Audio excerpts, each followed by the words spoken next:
Oh my God. This is not a drill. I repeat, this is not a drill. You have Kenny, you have Carlil, you have Bamba. There is a three-headed goat on the loose, and they are about to come to you You got live on the sports, same you got convo. I anime, repeat, you this got is not media, a you got drill. They are about to entertainment. come to you live on The the same same convo. convo, baby. Tap Tap in. in. Let's go! Okay, now it's time to conversate. Same convo on your airwaves. Bamba came to entertain and Kenny talking anime. Carla coming with the sports, they changing lives in major ways. You was tweaking out if TAC ain't on your playlist. If you come and listen, then you listen to the best. They not worried about the others, cause they better than the rest. Kenny, Carla, bomb, but they put the others to the test. New episode flow, now tap in to see what is next.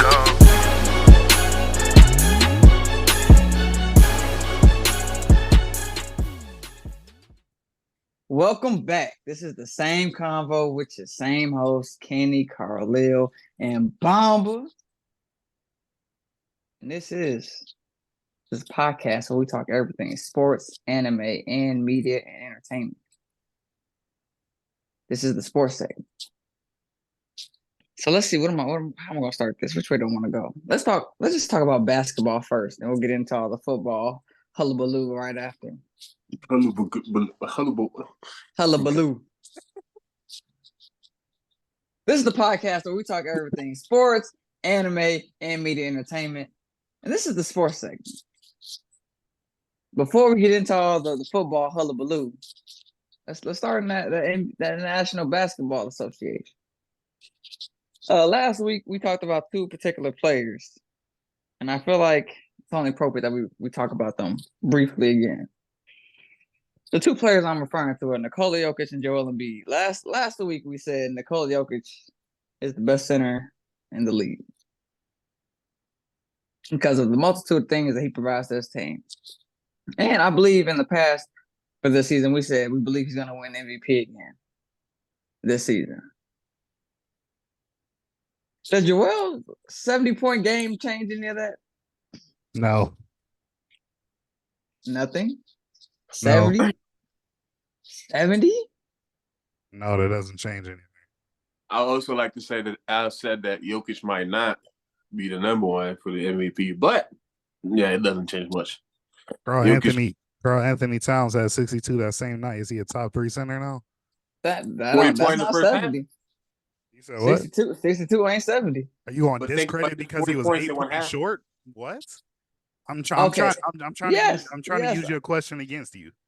Okay, yes, let's talk about it. If you score 22 points, but somebody else scored 30, they had a 30 ball. If you score 42, but somebody dropped 50, 8 points is a difference. So that wasn't my question. My question was, Carl Anthony Towns scored 62. Are we going to call him a top 3 center in the league now just because he has 62? I'm saying, basically, I'm trying to answer your question with that question. No, nothing changes for Joel Embiid because he scored 70. Just because, yes, he scored 70, that's a great accomplishment. And fun fact, I don't know if y'all knew this, he is the only big man that's done 70, 15, and 5. He's the only big man that has done that. Will Chamberlain hasn't even done that. And so, even though he scored 70, Nikola Jokic is still up there for me because, again, Nikola Jokic has 2 MVPs, and he has a championship, and he has the finals MVP. Joel Embiid need to add some hardware. He need to add some more hardware. He has an MVP. He hasn't been in the finals yet. So I feel like this is the year. I feel like he's playing better than he played last year as far as his MVP season. He's gone since December. I think since early December, he's hadn't had a game under 30 points. Like he's on a crazy run. You think he get the scoring title? Yeah, he definitely get the scoring title. But to be the best, you gotta beat the best. And he just needs more hardware. He need to actually get to a championship before we have that conversation again. Yeah, he ain't even seen the finals yet. He ain't even seen them bright lights yet. Mom, you just agree with everything Carlil said? Nah, yeah, he rounded it up perfectly. That's not happening. It was a great game. It's one of those great events. It's like, wow, 70 points, but it's not too outrageous nowadays. Like 70 points. Like we seen it last year, for example. Like that didn't matter much for Donovan Mitchell last year or the year before. Okay, that's fair. That's fair. And it doesn't matter at all the fact that he did it against Wemby. Like, does that diminish his 70-point game because he did somebody? That actually, yeah, kind of diminishes. I'm not gonna lie, because yes, Wembanyama's tall, Wembanyama's talented, and all of that. He's but also 120 pounds. Yeah, that's what I'm saying. If you're thinking in terms of matchup, Embiid is the worst matchup for Wembanyama. That's strength. Yeah. We're talking about being a big man. Last podcast we were talking about the difference I see between Jokic and Embiid is that Embiid is a typical big man that we used to back in the days. Like, yeah, he was back to the basket. He might be the best, but Jokic got the extra, the extra sauce. But for him, like, that's the worst matchup for Wembanyama. Yeah, that is a terrible matchup now. Yeah, I don't know All what right. Greg Popovich was thinking. I mean, that's who you got. You got to play the cards you got. You got to put some defensive schemes in there, dog. You got to load. They, Basically, bro. you win that first couple years, and especially the championship year. When Giannis was going crazy, was one thing they did. They loaded up the box, and that was crazy effective. That's fine, Carlo. They triple teamed him in the box. They had three guys in the box. Not every time. Once I feel like go ahead. No, I was going to say once he had 30 and 19 minutes. Yeah, no, you gotta like what? You gotta do something, bro. Which is insane. I'm thinking like what they should have done, probably like put Wemby on the help side because he still got the height. He can like bother you up whenever you're going up, and put somebody that's short but stronger on Embiid. Yeah, I mean, we also got to think strategy, right? Like Embiid wasn't just scoring the paint. That man's jumper was hitting. That man was shooting that thing. And then you also got to think about the health of Wembanyama. Do you really want him guarding somebody that much bigger and physical than him, or even helping on that? If he get Embiid will snap his bones. But if he can't snap your bone when you're helping, what is he gonna do to you? Exactly. Think about something happens and Embiid falls on top of Wembanyama. It's over. No, but it's more danger when he's present there because yes, he's backing you up and your body's against his body the whole game because Embiid is defending you. So you feel me? Like if you're defending him too, like hey, you get more chances for him to fall on you or to hurt you. And he's strong and nimble. Yeah. All right. I only want to talk about that briefly. Let's get to that football. Oh, I thought we were going to talk about the biggest news in the NBA right now. This is the biggest. Yeah, you folded. The biggest. You this is the biggest move in the NBA. Yeah. Biggest news. Yes, sir. All right, talking about. I didn't really care about that too much. What's that? I was going to talk about the NFL. And college football. First, I have to check in on Carlil, see how he's feeling. True. How you feeling, Carlil? I'm happy for Jim Harbaugh. Jim Harbaugh did exactly what he did. He's been the coach there for the past 10, 11 years. Brought back Michigan to relevancy and then brought us a championship. I have nothing but, thankfulness and graciousness in my heart. But I'm not worried. Because at the end of the day, Jim Harbaugh was suspended for 6 games this year, and that team was led by offensive coordinator Sharon Moore, who stood in as an interim coach whenever Jim Harbaugh was out as head coach. Sharon Moore beat the Ohio State Buckeyes. I hope we replace Jim Harbaugh with Sharon Moore. And then, I think my biggest worry is about the pieces that we're going to have to replace and how we're going to have to build the team up again, because we got a lot of, basically all of our impact players are declaring for the draft, and congratulations to them. They definitely deserve it. Those are some big time names. They're going to have some big time careers in the NFL. But yeah, that's my biggest worry as far as coaching. I think we're solid with Sharon Moore. What that transfer portal about to look like? Yeah. I think if we look at Michigan's team versus everybody else's team, I feel like Michigan has built they have a reputation of homegrown players. You feel me? Like when the transfer portal started popping with NIL these past couple of years, Michigan has been on the bottom tier as far as teams that with players transferring in and out. Like you still had Saban and Ryan Day had a lot of people transferring in and out. Deion Sanders, 98% of his team when he got the head coaching job had people transferring in and out. So I don't think we're going to have too many kids hit that transfer portal. Like I said, most likely what's going to happen is Sharon Moore is going to get that coaching job within a week. And if we can retain our coaching staff, I don't see a lot of our players hitting that portal. The reason that players hit the portal for Michigan is when they are getting beat out of a job. You feel me? So Okay. Before I get to the main course of this segment, were y'all talking about the Terry Rozier and Kyle Lowry thing, or was y'all talking about the Doc Rivers? Doc Rivers, that's the biggest story in the NBA right now. That's the biggest story in sports right now. That's fine. I don't really care about it too much. We also got to talk about it. If y'all want to talk about it briefly, we can talk about it briefly. But I didn't really care that much. I was about to say we might be the only sports platform that doesn't talk about it if we don't. All right, we can talk about it. All right, I'm gonna just say this right now. I don't care about this Kyle Lowry Terry Rozier trade. Kyle Lowry's career is over on the Hornets. If anything, they might just use him to develop LaMelo as a veteran. That's it. But his career is done there. Yeah, we ain't gotta talk about it. It is what it is. He gonna get a little bit better. Terry Rozier is having the best year of his career. I think he's averaging like 23 points and 6 assists, both for career high percentages. Like the Heat just came up on a good piece. I mean, yeah. I think let's okay. Yeah, go ahead. I would say let's just talk about Doc Rivers then, because that was to me that was a very meaningless trade.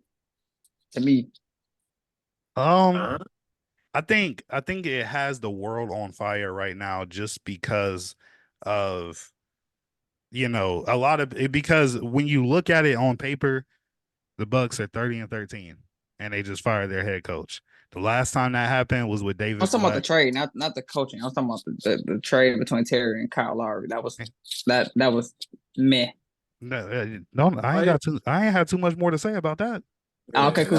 I was about to say that's not what we wanted to talk about. No. What I said that trade to me was like very unimportant and very pointless. You said, well, I think why it got the world on fire and started talking about the coach situation. You got switch topics. Yeah, I was instantly on the coach situation, but yeah, I ain't got too much more to say about Terry Rozier. He got a good piece. Move on from that, but on the Doc Rivers again. I think it has the world on fire because it's a team that was 30-13, fired their head coach, but a lot of people misunderstand that there's been rumblings and issues with the Milwaukee Bucks since Adrian Griffin became the head coach. He even got called out at one point. I think this was back in November, December by Bobby Portis. You feel me? Just the way his coaching style is and things of that nature. But I know a major lead is the fact that same with David Blatt in 2016. This is a new coach that they feel like would not be able to get the Bucks exactly where they are, even though they're 30-13. They're like 27th in the league in defense, and Doc Rivers is known for his defense. And so I think bringing in Doc Rivers, there will be a lot. I don't think it will be a big jump because they also traded away their best defensive player and Jrue Holiday, who was the anchor on that defense. But I do think he the best? Was he the best defensive player? Yes. You got Giannis on that team. Okay. See, the crazy thing is I praise Jrue Holiday all the time, and y'all be getting on me about that. We get on you about who? No, that part of things. Ain't nobody ever. Okay, not you, Bomb, but Carlil and all the guys in our chat getting on me about what I be saying about Jrue Holiday. Cap.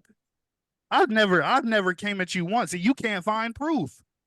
You can't. You find proof. Wait. You find proof. I cash up you $15 tonight if you find proof. I'm gonna find it. It's all right. Can I get 15 too? No, Bamba, no.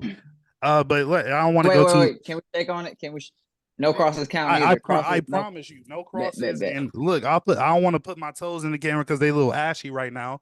But I'm not crossing my toes either. I promise you, I ain't never said nothing negative about Jrue Holiday when you brought him up. But yes, the best defensive player the Bucks had So you can attribute it to that why they're 27th in defensive rating right now. But again, it's just it's weird. It's a weird situation. Wait.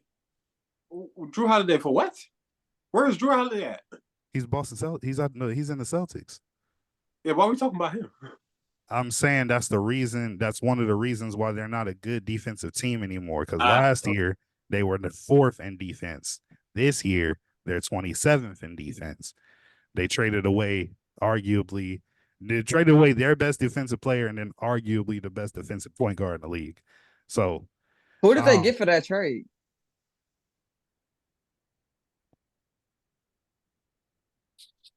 What did they get for that trade? It was the all-team trade with Dame Lillard because they first sent Drew to the Trailblazers, and then Drew got sent to the Celtics.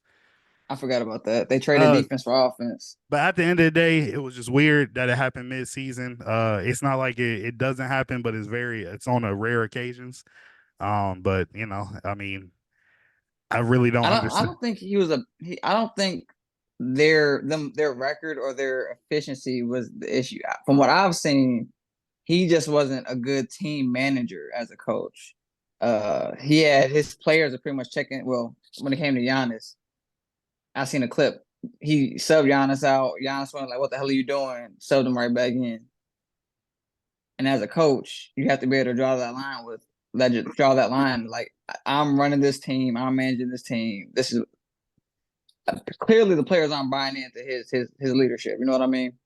So can we also think that like maybe a coach, whenever you're coming into the team, you also like if you're a rookie coach, for example, you also kind of had to earn that to where you can just be like, you know what I'm saying?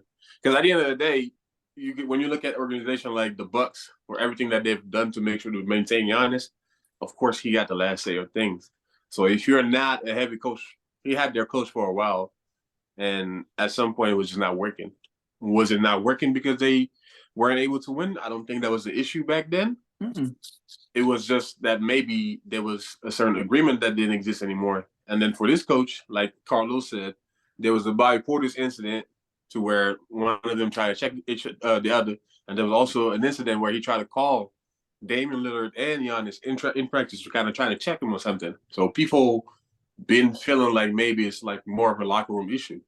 That's what I was gonna say, Mom. But like, that's something like you said, buying in is something you have to earn. But like, that's what summer camp is for. That's what practice is for. That's what team meetings are for. And like we've been talking about, this is mid-season, so they've had plenty of games and plenty of time for players should have just bought in by now if he was a good coach. Yeah, and I definitely agree. That was definitely part of it. That's why I brought up the Bobby Portis situation. Yeah, because when I was saying buying in, though, I feel like it's not necessarily like a certain time, but maybe the team. Like I said, he's a rookie coach. This is his first or maybe second year. I can't remember exactly, but that you're with the team.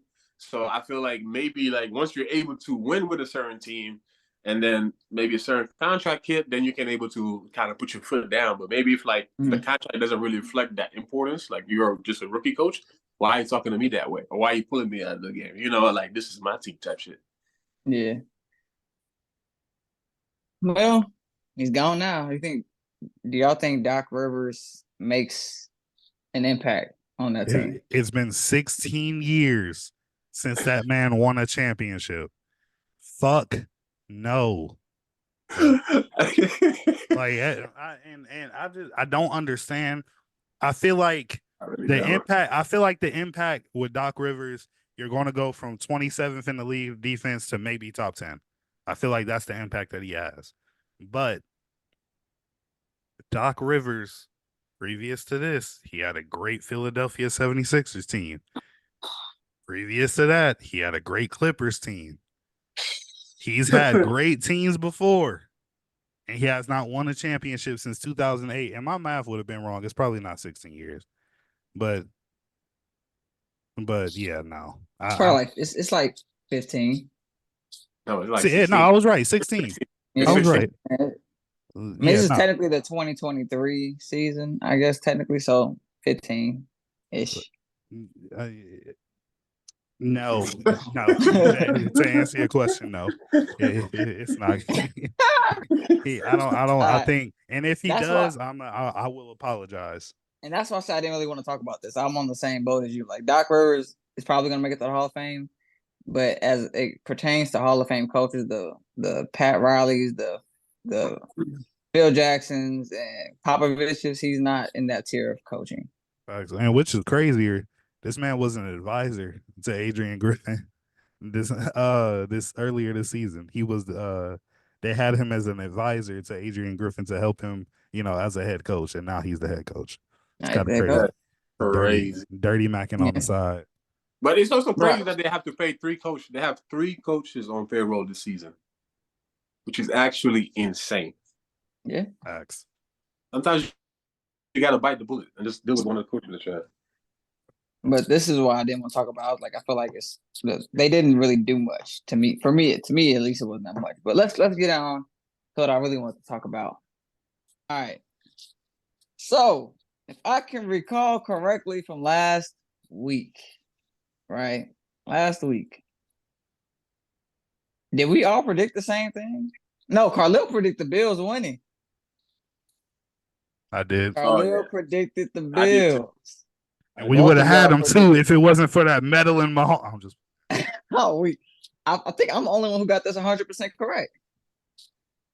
Yeah, because I feel like because I said I did. I wouldn't be. I said I did want the Texans to win in my heart, but I said I think it's going to come up short when it comes to the Ravens. Yeah, I definitely predicted the Bills. I predicted the Lions and the 49ers too. So yeah, I got a 70. 3 out of 4. 75%.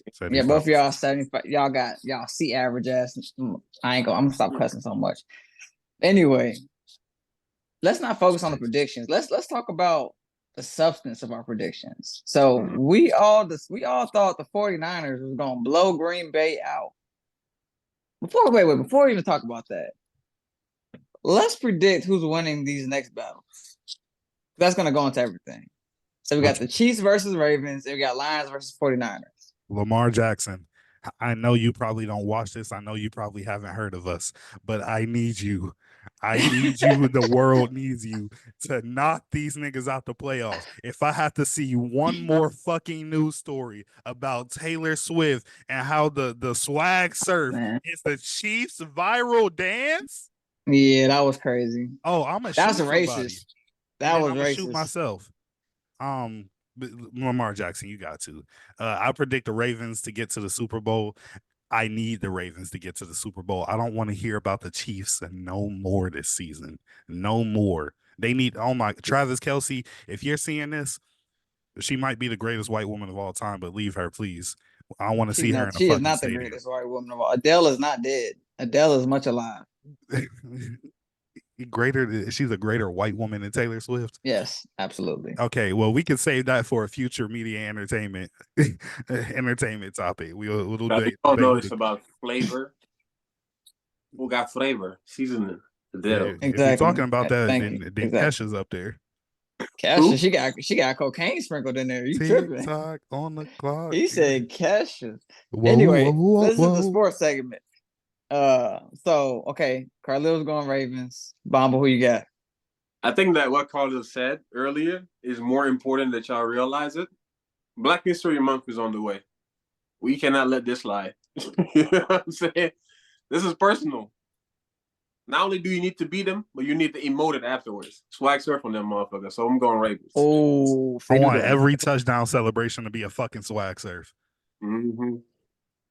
Oh man. Sorry guys, I'm going Chiefs. Oh, we know. Chiefs. We know you. You know I'm a Patty Mahomes fan, man. I'm going Chiefs. All right. Let's go to the next. So that means you're rooting for Taylor Swift? I'm rooting for Patty Mahomes. This man, he is rooting for Patrick. He's rooting for Taylor. He's rooting for Patrick's brother Jackson. He's rooting for everybody over on the Chiefs side. He's rooting for the white water rafting. That's crazy. I'm rooting for Patty Mahomes. All right, let's move on. I'm also rooting for Isaiah Pacheco. But that's neither here nor there. This man just saw his backstory today, and now he's rooting for him. Shut up. No. I've been watching highlights. He reminds me of a young Marshawn Lynch. The way he runs, the way he runs the ball, reminds me of young Marshawn Lynch. Big Marshawn Lynch fan. Anyway, now we got Lions and 49ers. That's gonna be a tough one. Who y'all got? I ain't gonna lie to you. The Lions are the underdogs in this one. The 49ers, and I said it beginning of season, during the season, even when they came up short against the Ravens. The 49ers are the most complete team that in the NFL this season, so it's going to be hard to beat them with all the talent that they got on that side of the ball. This man, Brock Purdy, came out playing out of his mind. Christian McCaffrey, good Lord. Again, like I said last week, watch that white boy run. You got Debo, you got Kittle, like that whole squad over there is some dogs. But they haven't seen my boy Hutch. They ain't seen that boy Aiden Hutchinson on the defense end. Right now, Aiden Hutchinson, of course you still gotta give respect to niggas like TJ Watt and them. But Aiden Hutchinson might be the best defensive end in the league this year. Standing at 6'6", 280 plus. Like that man's a fucking dog, bro. So I think it's for the Lions to win this is gonna weigh heavily on their defense to stand true. I'm gonna go Lions, Lions by a touchdown. Bob, who you got? 49ers, always bet on them. They're gonna win it. No, they're not gonna win it. The Ravens gonna win it. All right, so I'm rooting for the Lions on this. And let me explain why. Let me explain my predictions. I got Chiefs and Lions.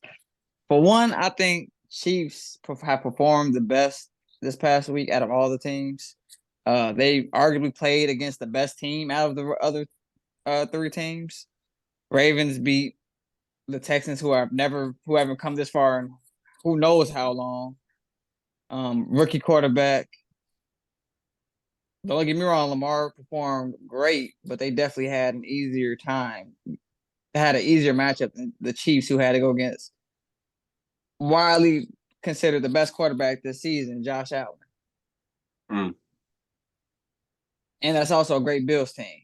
This is probably one of the best Bills teams that they've had in a while. Also, let's talk about the 49ers. We all predicted a blowout against Green Bay. Them boys are struggling. Them boys are struggling to put away Jordan Love and Green Bay. I honestly think that young core over there been showing out this season. That's what I'm saying. The 49ers have the most talented team in the league. Like you said, the most complete team in the league. And they struggled. They struggled against Green Bay, a team that we thought wouldn't even be here. A team that a lot of people wouldn't put right here. And the best complete team was struggling. I think they would have struggled harder had Green Bay kept giving the ball to Aaron Jones. I don't know why they stopped running the ball. It was working. It was working. Aaron Jones was getting almost 10 yards a carry. It was probably looking at it like this can only take us so far. We need to get those long yards, and you feel me? Like I said, Jordan Love was answering until to a point, and then it just fell flat. I just feel like the best way to beat the Chiefs is to keep their offense off that field. And how you do that? Running the ball. And then let's talk about the Lions. The Lions, they had a hard time getting here. I will say that. The Lions-Buccaneers matchup was a little bit closer than the rest of them, except for the Chiefs and Bills. Their matchup was a little bit close. However, I will say I feel like the Buccaneers is another team that nobody predicted to go to the Super Bowl. So the Lions beat a team that nobody predicted to be nowhere near the Super Bowl anyway. The Chiefs are the only team here who played a team who had a potential run at the Super Bowl here. That's why I think the Chiefs have outperformed everybody here, followed by the Ravens. I feel like the Chiefs have outperformed everybody here and are probably going to win the Super Bowl. But we'll save those official predictions for next week. Okay. But how do y'all feel about the performances that we saw this past week in the league? I think the top performing team, in my opinion, has been. I understand the competition, things like that, but this man Lamar has been playing on an absolute elite level. And again, he's the only quarterback in the league that's able to do what he does. Nobody can. Nobody's a dual threat just like him because and that's the main reason why people won't put Lamar in the same debates that they're putting Patty Mahomes, because they want to see once age comes, once the athleticism starts to go and he can't run like that anymore, how's he going to be in the throwing game? Lamar's been proven this year that he's as solid in the throwing game as he is in the running game. So I think the Ravens have been the best performing team, who I think is going to win the Super Bowl. I think the Ravens have the best chance out of the remaining 4 teams. I want it to be the Detroit Lions, and that's for selfish reasons, because I wanted the state of Michigan to control football for this year. 2, I want to go to a Detroit parade because that whole gonna be lit. But that's literally it. I want the Lions to win, but who I think is ultimately going to win is going to be the Ravens. What you That think boy about didn't say, that boy didn't say that he wanted to win it. He said that he needed it. He was going for it because he needed who it. said Lamar, that? Oh yeah. he said he needed it. I need me championship. He's going for it this year. And it looks like he's going for it. Like I said, at the end of the day, too, aren't the Browns the number 1 defense in the league? Yeah, the Browns were the number 1 defense. And that little boy ran through him like it was nothing. So everybody expected that matchup to be, not as easy because that boy was hot. But then Lamar proved again. So I feel like the NFL is just weird. Like, you know what I'm saying? Necessarily not, your team is not going to reflect for every game. Sometimes it's just like, hey, certain matchups are just going to take a little more work than others. Who do you, out of the teams that are remaining, who do you think performed the best so far from based off of last week? Ravens. Mm-hmm. Ravens for sure. I'm saying this is, again, Kansas City has been able to hold themselves up. Patty Mahomes is going to be Patty Mahomes. Isaiah Pacheco's really stepped up in this. What I say, Chiefs have been able to hold themselves up. Patty Mahomes is him. Pacheco's been he elevates literally everything.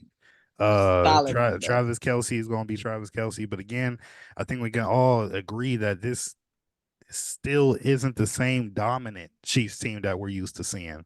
And so, again, I thought the Bills was going to have their number. And again, me and Bamba said it last week.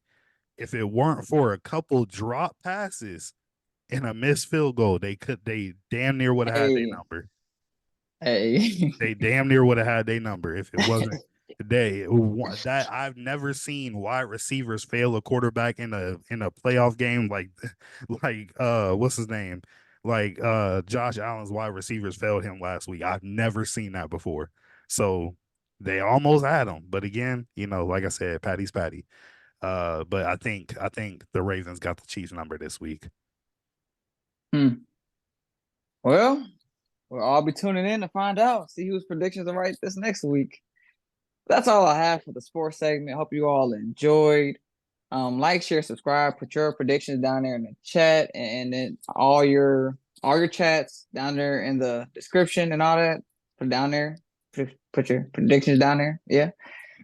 Put y'all opinions on who performed the best and how the other teams performed. Put down your previous predictions. Show us if you're right or wrong about this past week. Put this in all your group chats. Send it to your coworkers. Send it to your families. Send it to your friends.